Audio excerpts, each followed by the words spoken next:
Itu pertama. Tapi ini menarik ini sekarang Menteri Kelautan dan Perikanan ya, KKP ya, Pak Fadil Muhammad sudah akan melakukan pelelangan pada Mei besok ya, pada melakukan pelelangan pertama sejak 89. Cuma saya nggak tahu apakah sudah dipilah-pilah, katanya sudah dipilah-pilah sih. Pelelangan pertama di Republik Indonesia. Iya, pelelangan harta karun PMKT. Bukan pelelangan harta karun yang ada di Indonesia. Karena Michael Hatcher tidak melelang di Indonesia gitu. Iya, betul. Tapi pelelangan yang dilakukan pertama oleh pemerintah Indonesia. Iya, betul. 50-50 itu ya. Tapi ini sebenarnya sudah kemajuan. Cuma tadi ya, kalau kita ngomong tentang persoalan BMKT hari ini ada 3 poin tadi masih terjadi perdebatan masih ya. Seharusnya kan kalau kayak begini tidak melalui sebuah panitia nasional dong Pak.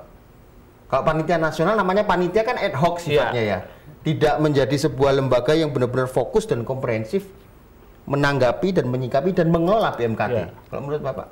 Begini, kalau itu tidak dikelola secara profesional, artinya panitia itu file itu nggak jelas nanti. Arsip ya apa semuanya. Jadi kalau kita aturan tidak aturan pun seperti dikatakan Pak Marbun tadi, undang-undang pun tidak tumpang tindih. Tergantung siapa yang pakai ya, kepentingan siapa gitu ya. Siapa yang diuntungkan. Nah, kalau nanti ada suatu lembaga, maka dia mempelajari termasuk undang-undang. Apakah harus diperbaiki atau bagaimana undang-undang untuk melindungi aset semua yang ada di wilayah Republik Indonesia tadi. Nah, masalahnya sekarang, andaikan itu ada undang-undang dan sebagainya. Siapa yang akan menegakkan hukum itu di laut itu? Secara hukum internasional, di laut itu yang menegakkan hukum adalah Angkatan Laut. Iya kan? Nah, Angkatan Laut sendiri jumlah kapalnya berapa? Nah, Anda bisa bayangkan patroli yang ada, andaikan Angkatan Lautnya ada 200 kapal. Maka yang patroli sepertiganya adalah 70 kapal. Itu dibagi wilayah barat dan timur. Masing-masing cuma 35 ngawasi laut seluas itu. Ya kan tidak mungkin kan?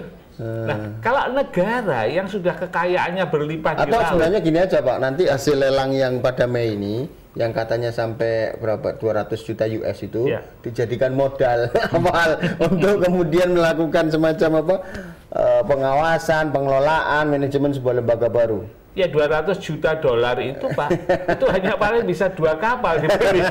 Ya, padahal kapal untuk Republik Indonesia yang seluas idealnya paling enggak sekitar 600 kapal Pak. Minim itu, ideal atau minim? Ideal, 600 kapal. Dan berfungsi semua ya?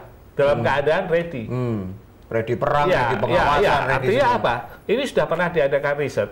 Jumlah itu adalah jumlah seperti yang dia butuhkan untuk ngawasi Republik Indonesia ini. Nah, perkembangan teknologi, kalau kita ditambah teknologi baru, mungkin bisa kurang. Kalau kita punya AWACS misalnya gitu. Iya kan? Jadi selain memang tadi program BMKT sendiri tentang pemahaman, baik itu apakah cagar budaya, apakah dari sisi harta karun, ekonomis, tapi satu sisi memang juga dibutuhkan lembaga. Tapi problem berikutnya adalah siapa yang kemudian proses penegakan, fungsi kontrol penegakan, dan kemudian mengantisipasi itu. Kita bicara lagi kepada basis Angkatan Laut. TNI Angkatan Laut salah satu pilar utama utama. Cuma ketika melihat realitas hari ini sangat memprihatinkan TNI Angkatan Laut Betul.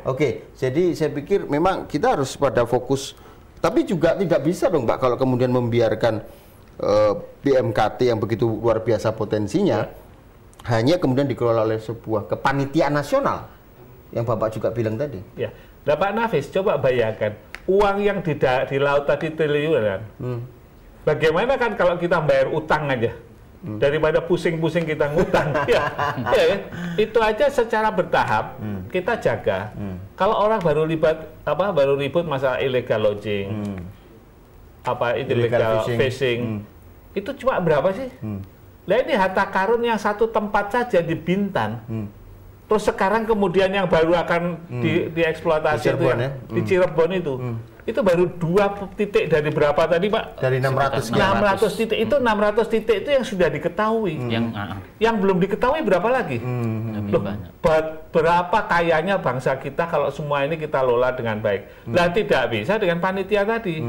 lembaganya harus jelas lagi. Oke, ini isu yang cukup menarik pemirsa, bahwasanya memang tidak bisa pengelolaan BMKT hanya dilakukan oleh sebuah kepanitiaan nasional. Memang perlu lembaga khusus yang fokus, yang dia sifatnya koordinatif dan sebagainya ya. Tapi pemirsa tetap bersama kami, nanti akan kita lanjutkan lagi masuk kepada segmen berikutnya, yaitu tentang isu yang sangat hangat hari ini tentang aktivitas seorang pemburu harta karun internasional berkewarganegaraan Australia, yaitu Michael Heizer, yang cukup meresahkan kaum arkeologi Indonesia maupun merugikan pemerintah Indonesia ratusan triliun.